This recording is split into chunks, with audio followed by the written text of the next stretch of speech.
Aujourd'hui, une vidéo spéciale, une vidéo par rapport à un livre hommage à une personne qui nous a quitté hélas en novembre 2011. Cette personne qui a révolutionné l'anime japonais, surtout par rapport à Saint Seiya. Vous aurez tous deviné de qui il s'agit. Il s'agit bien sûr de Bernard Minet. Bernard Minet, connu mondialement par rapport à ses génériques magnifiques et remplis de paroles philosophiques, dont le plus connu est sans nul doute celui des Chevaliers du Zodiaque, dont vous vous rappellerez des paroles suivantes. Les Chevaliers du Zodiaque s'en vont toujours à l'attaque en chantant une chanson bien haut, c'est la chanson des héros.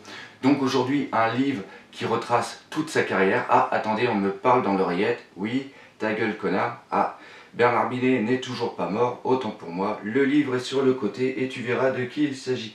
Alors autant pour moi, ce n'est pas un livre sur Bernard Minet, mais bien sur Shingo Araki. Et nous allons voir ensemble ce livre.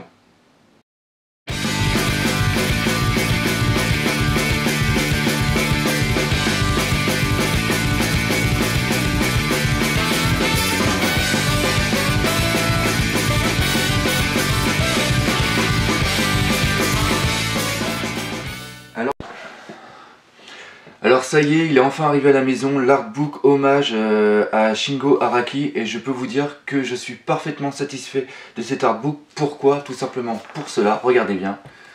Il est super épais, 380 pages, et aussi ce que j'apprécie c'est le format de cet artbook qui n'est pas comme les artbooks japonais souvent, c'est-à-dire un petit format.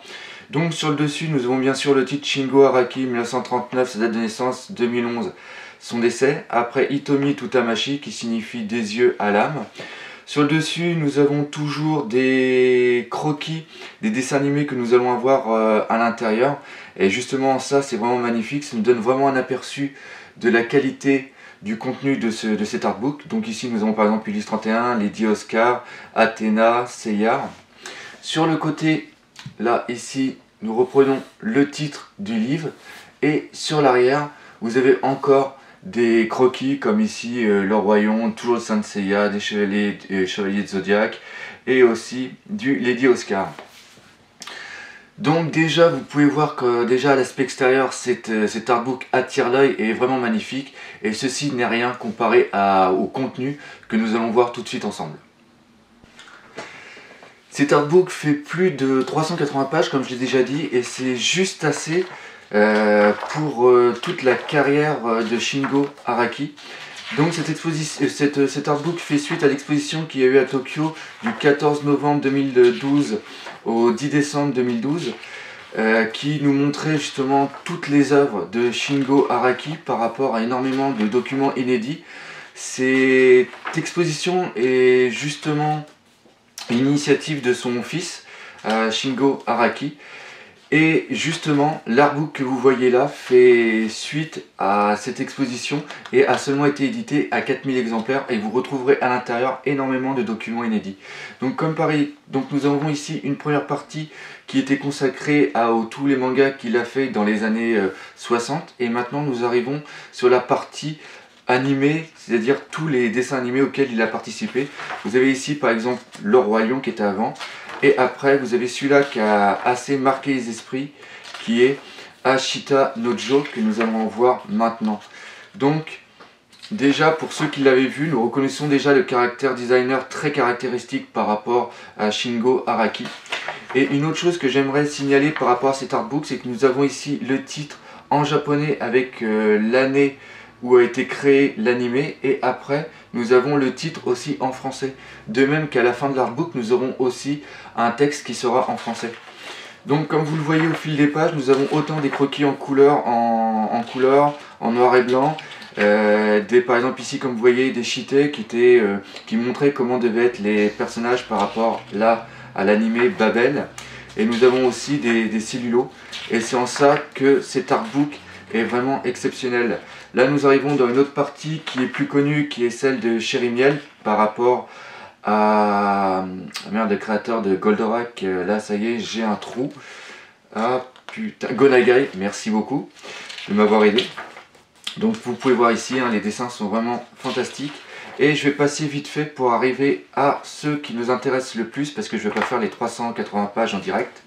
C'est-à-dire ici Goldorak, et là nous partons pour à peu près de 200 pages de dessins animés que nous connaissions. Donc regardez-moi la qualité des dessins, ça c'est des choses que j'aime. Et surtout, je tiens à préciser, dans cet artbook, vous avez des choses vraiment inédites que vous retrouvez dans aucun autre artbook ou livre, par exemple sur Goldorak. Et c'est en ça que cet artbook est une petite merveille. Donc bien sûr, là nous arrivons sur un autre qui est très connu au Japon mais peu ici, qui était, autant pour moi, je vais pas dire le titre en anglais, mais c'était Vanguard. Donc là pareil, on va passer encore vite fait parce qu'il y avait pas mal de pages dessus. Pareil, là vous reconnaîtrez le style graphique de Rie Matsumoto par rapport aussi à Albator, dont justement il a participé aussi à des dessins Shingo Araki sur Albator 84. Et là nous arrivons à un dessin animé qui avait bien marqué ma jeunesse, qui était Lady Oscar. Je me rappelle que c'était aussi pendant la fête du bicentenaire de la Révolution. Donc pareil, toujours des croquis, tout ça c'est magnifique.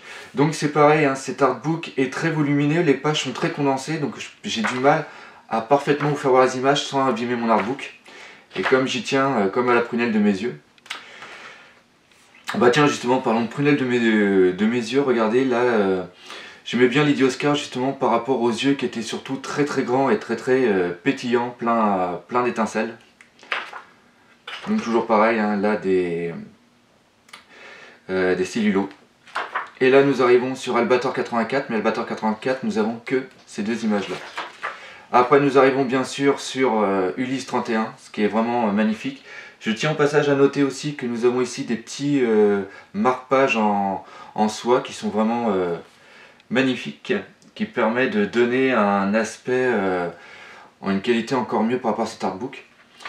Donc par rapport à Ulysse 31, qu'est-ce qu'il y a à dire? Il y a à dire que Shingo Araki a créé les personnages de Thémis comme vous voyez là, et aussi de Numayos.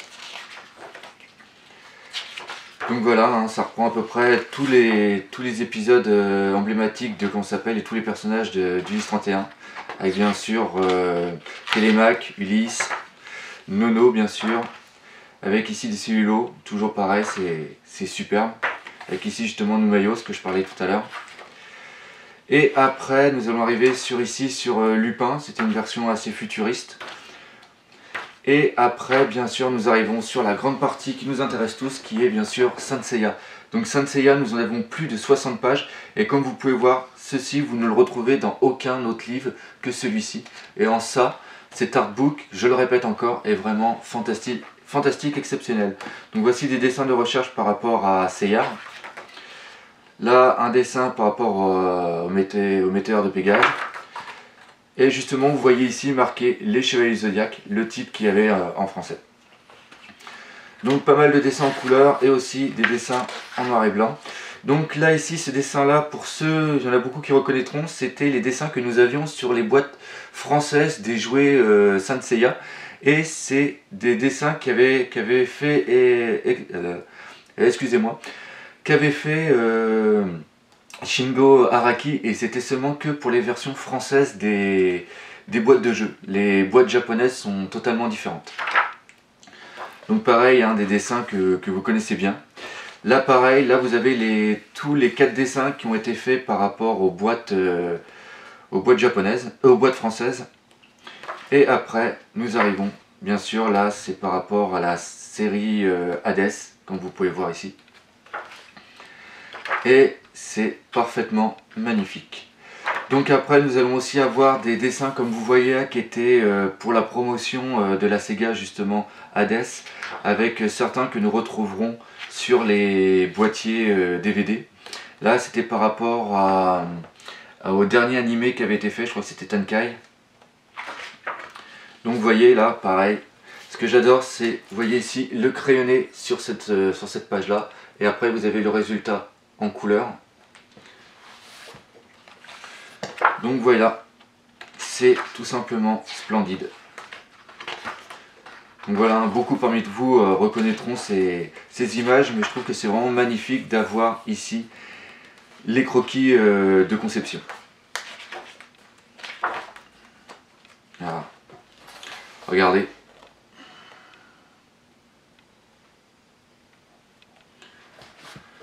Donc voilà, on va passer quand même assez vite fait là-dessus, où il y a plus de 60 pages. Et bien sûr, encore une fois, regardez-moi ce dessin sur le Ayola, le chevalier du lion. C'est magnifique, vous voyez tout le charisme du personnage en un dessin, c'est tout simplement magnifique. Donc après, nous arrivons sur des animés plus récents. Mais là, je vais passer vite fait.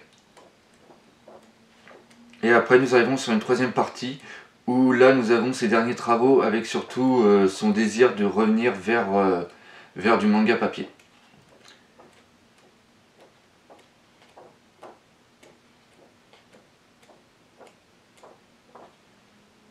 Justement, là, c'est par rapport à son dernier manga qu'il a fait, qui était Sourire d'enfance.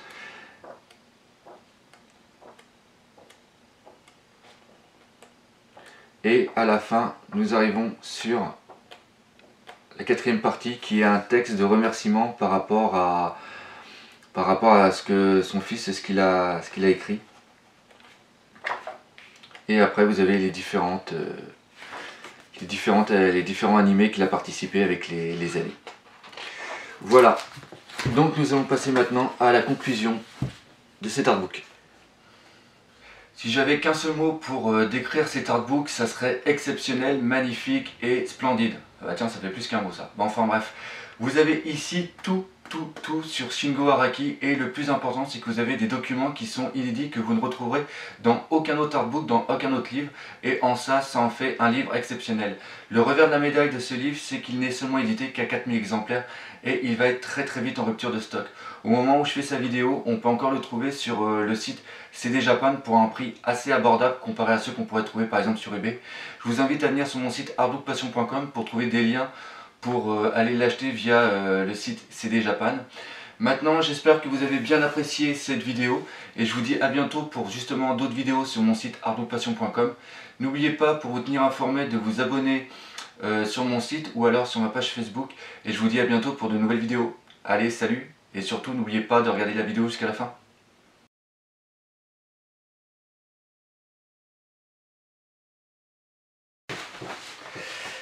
Allô, Bernard Musclé Minet? Oui, autant pour moi, je vous confonds toujours tous les deux.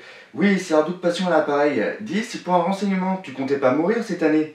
Non, bah en un sens tant mieux, parce que j'ai regardé un petit peu sur internet de ce que tu as fait durant toute ta carrière, puis il n'y a pas de quoi faire un bouquin, hein.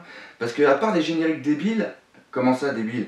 Bah je m'excuse, mais par exemple pour les Chevaliers Zodiac, quand tu dis les Chevaliers Zodiac sont toujours à l'attaque en chantant une chanson bien haut, c'est la chanson des héros, eh bien je viens de me taper à peu près 100 épisodes des Chevaliers Zodiac. Et oui, t'as raison, ils partent bien à l'attaque, mais je les ai jamais entendus chanter. Donc si c'est pour dire des conneries, c'est pas intéressant. Ouais, bah t'énerve pas, je t'explique. Donc moi ce que je pense, c'est que tu vas reprendre tous tes génériques, tu vas tous me les refaire, et après on pourra voir pour faire quelque chose quand tu seras mort. Allô? Allô? Putain, c'est dingue comment Bernard peut être susceptible.